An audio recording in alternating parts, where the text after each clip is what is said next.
Magandang araw, grade 9 Diamond. Handa na ba kayo sa ating panibagong paksang tatalakayin? Ang paksang tatalakayin natin ngayong araw ay supply. Ngunit, bago tayo dumako kung ano nga ba ang kahulugan ng supply, ano muna ang producer? Ang producer o bahay kalakal ay sila yung patuloy na gumagawa at nagbebenta ng produkto at serbisyo dahil meron silang tutubuhin dito. Pag sinabi naman natin tubo, ang tubo kung anong natitirang kita matapos maibawas lahat ng ginastos sa paggawa ng produkto at serbisyo.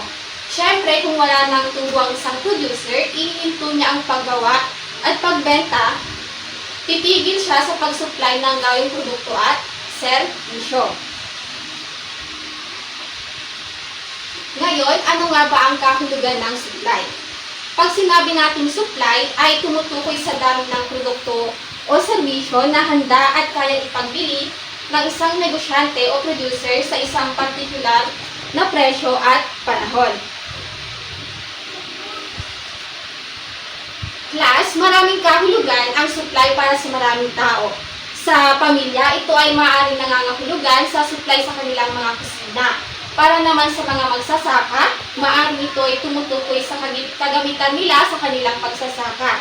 Itinuturing din ng mga ekonomista ang supply o dami ng mga kalakal o bilihin na kayang itustos at ipagbili sa iba't ibang halaga sa itinakdang panahon. Ngayon class, dumako naman tayo sa mahahalagang konsepto ng supply. Una ay supply schedule.